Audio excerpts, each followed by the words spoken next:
What if the most powerful man in the ancient world believed he could escape death itself?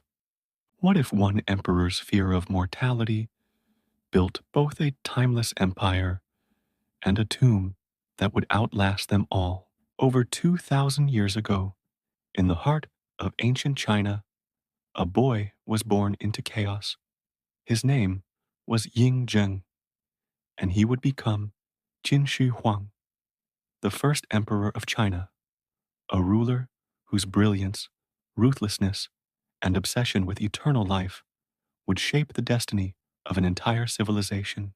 His reign was marked by unimaginable ambition, monumental achievements, and an unending battle against the one enemy he could never defeat, death. China, before him, was not yet a nation. It was a fractured land, torn apart by centuries of bloodshed, known as the Warring States period. Seven great kingdoms, Qin, Zhao, Chu, Han, Wei, Yan, and Qi, fought endlessly for supremacy. It was a time of shifting alliances, assassinations, and total war.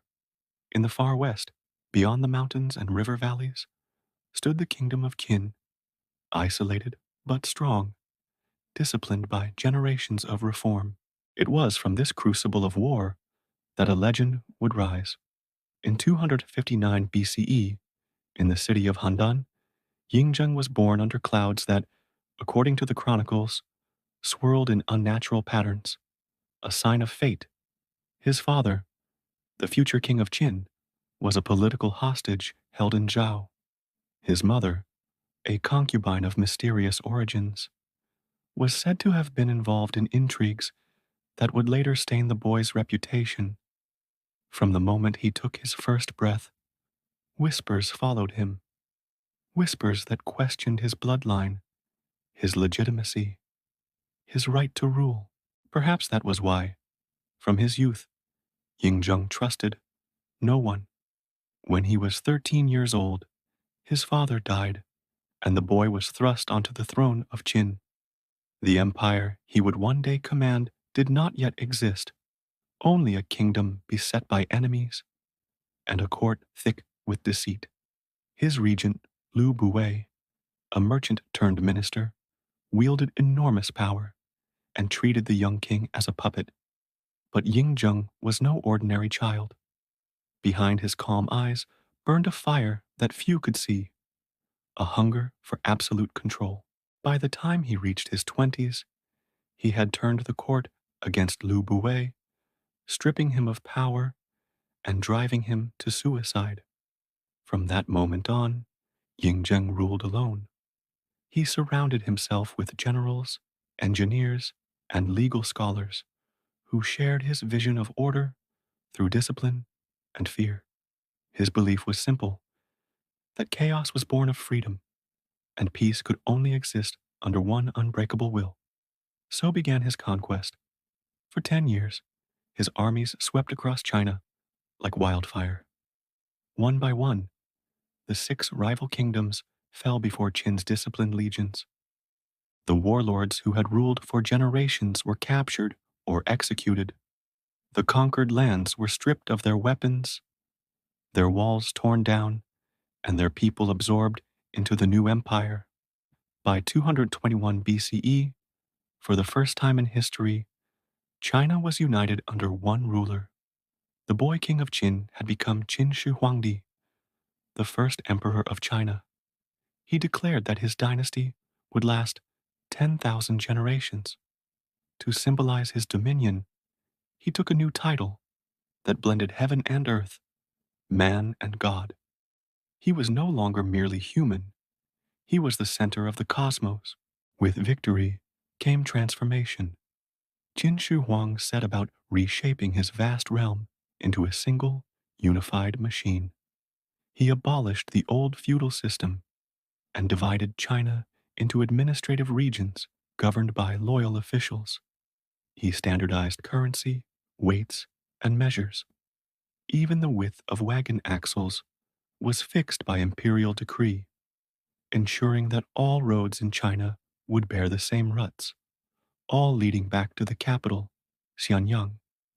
He unified the written script so that the words of the empire could be understood from one border to the other. The Great Wall, built from the bones of earlier fortifications, began to rise under his orders, not as one wall, but as a vast system of defenses stretching thousands of miles to keep out the nomadic tribes of the north. His ambition was unmatched, his rule absolute, his name eternal, but his heart was restless. For all the power he wielded, Qin Shi Huang was terrified of one thing: death. Perhaps it was because he had seen betrayal in every face, or because he had conquered everything except time itself. Whatever the reason, the emperor became obsessed with the dream of immortality. He was determined not merely to rule all under heaven, but to live forever and rule beyond it. Legends spoke of islands of immortals across the eastern seas, where gods and sages lived for eternity, sustained by the elixir of life. The emperor sent ships filled with hundreds of young men and women to find these mythical islands. None returned, but he continued to believe. Within his palace, he gathered alchemists, astrologers, and magicians, commanding them to brew elixirs that would grant him eternal life. They experimented with exotic herbs, crushed jade, and precious metals. Many of their recipes contained mercury, believed to purify the spirit and preserve the body. Qin Shi Huang began to ingest these mercury pills daily, convinced that the divine substance would make him immortal. The irony of this choice would soon become one of history's cruelest jokes. As his obsession grew, so did his paranoia. He became convinced that death lurked everywhere: in his food, in his courtiers, in the shadows of his own palace. He trusted no one, not even his sons. He ordered his servants to refer to him only as the man, as if hiding his name could hide him from fate. He changed sleeping quarters each night to confuse assassins. His empire trembled before his fear. But even as he sought to cheat death, he was building a monument to it. He ordered the construction of a tomb that would defy the ages, a city of the dead, large enough to house an empire. Work began soon after he united China, and it would continue for nearly 4 decades. More than 700,000 laborers were said to have worked on it, carving chambers deep beneath a mountain near present-day Xi'an. Within, they created a replica of the emperor's empire: rivers of mercury flowing through underground valleys, stars painted across the ceiling to mimic the night sky, and in the center, a great chamber where the emperor's body would rest for eternity. Guarding him in death would be an army unlike any the world had ever seen. Thousands of life-sized soldiers, sculpted from terracotta, each one unique, their faces individualized, their armor detailed, their weapons once real. Archers, infantrymen, generals, and charioteers stood in perfect formation, ready to defend their emperor in the afterlife. Horses, war drums, banners, and even entertainers were crafted to serve him beyond the grave. The laborers who built this secret world were said to have been sealed inside once their work was complete, ensuring the tomb's secrecy. To the emperor, this was not madness, but logic. If he were to live forever, he would need his empire in death as well. But the living world was not as eternal as he imagined. The cost of his ambition weighed heavily on his people. The Great Wall, the palaces, the roads, and the tomb consumed endless lives. Peasants starved under the burden of taxes and forced labor. Rebellions simmered beneath the surface, yet none dared speak openly. The emperor's spies were everywhere, and his justice was swift and merciless. In 213 BCE, fearful of intellectual dissent, Qin Shi Huang ordered the infamous burning of books. Any text not related to medicine, agriculture, or prophecy was to be destroyed. Philosophers who opposed him were executed or buried alive. Knowledge that had flourished for centuries vanished in smoke. It was an empire of unity through fear, of peace through silence. By 210 BCE, the emperor was no longer the man he had been. His body was failing, poisoned by the very mercury he believed would preserve him. Yet he continued to travel across his empire, searching for new elixirs, new magicians, new hope.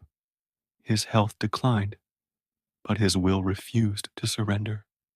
On one such journey along the eastern coast, in the region of Shakyu, he fell gravely ill. The emperor's entourage was terrified. They knew that the news of his death would spark chaos. To conceal it, they placed his body in a carriage filled with fish to mask the smell of decay. The imperial convoy continued as if the emperor still lived, issuing fake orders and decrees in his name. Only when they reached the capital did the truth emerge. The first emperor of China was dead. The man who sought to conquer death had been defeated by it. His death unleashed the very chaos he had spent his life suppressing. Ministers forged his final edict, naming his weakest son as successor, while killing the rightful heir. Corruption and rebellion spread like wildfire. Peasant uprisings shook the empire, and the once mighty Qin army splintered. Within just 4 years, the dynasty collapsed. The empire that was meant to last forever had died with its creator. And yet, Qin Shi Huang's shadow endured. He had changed China forever. He had forged its first centralized state, standardized its language, built its great wall, and given the nation its very name, Qin, the root of the word China. His vision of a unified, disciplined empire would inspire countless dynasties to come.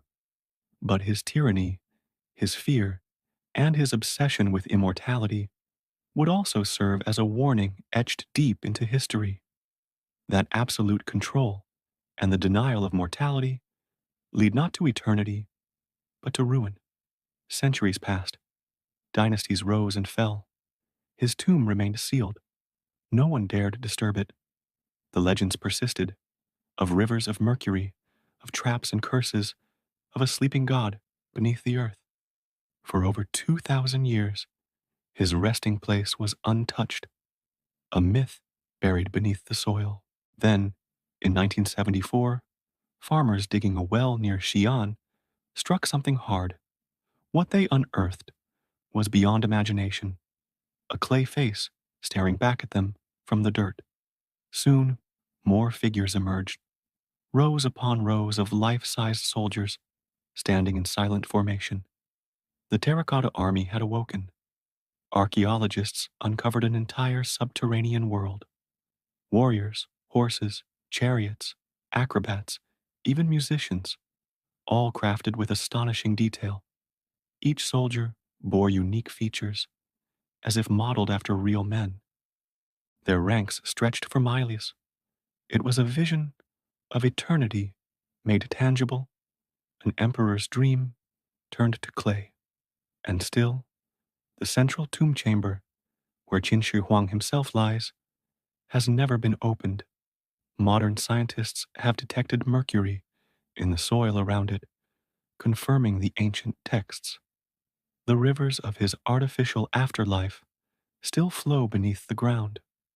Perhaps it is superstition that keeps the tomb sealed, or perhaps it is respect, a silent acknowledgement that the man who tried to conquer death deserves to rest with his illusions intact.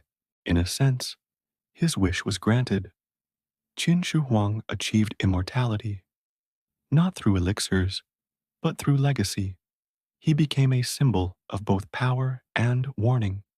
His name still echoes through history, his face still gazes from museum walls, and his clay soldiers still stand in formation, guarding his dream of eternity. The man who feared death more than any other is now remembered by billions who never knew his name. Imagine him there, beneath the earth, in his cosmic chamber, rivers of mercury shimmering in the dark, the painted heavens above him, eternal and unchanging. The stars on his tomb ceiling mirror the real night sky, the same one that watched him rise, conquer, and fall. Perhaps, in that endless silence, he found the truth he never grasped in life, that immortality was never meant to be taken by force. It is earned through remembrance, through story, through the echo left in time. Qin Shi Huang's empire may have crumbled, but his shadow has not faded. Every brick of the Great Wall, every Chinese character still in use, every whisper of imperial China owes something to his vision. His name has become both a warning and a monument. To rule the world is one thing, to master the fear of death, another. And so the emperor sleeps, encased in the world he built, surrounded by an army that will never age. His soul, if it still lingers, may finally understand that eternity was never a gift of the gods, but of memory. Because in being remembered, he achieved the very thing he sought, immortality. History remembers him, not for his mercy, but for his will, not for his humanity, but for his defiance. And in that defiance, he became eternal. The man who united China could not outlive time, yet time could not erase him. What if the quest to live forever is not about escaping death, but about being remembered long after it? Perhaps Qin Shi Huang, in his madness, found the answer we all seek, that eternity belongs not to the body, but to the story it leaves behind. So, when you look upon his terracotta army, standing silent and unblinking beneath the earth, remember that they were built not merely to protect a man, but to preserve a dream, the dream that death could be conquered by creation. And maybe, just maybe, in that dream, he succeeded. If this story moved you, remember, history lives only as long as we tell it. The past is never truly gone. It waits for those who listen. Subscribe for more forgotten empires, lost kings, and the echoes of eternity, and keep their stories alive, one voice at a time, because immortality, in the end, is not about living forever. It's about never being forgotten.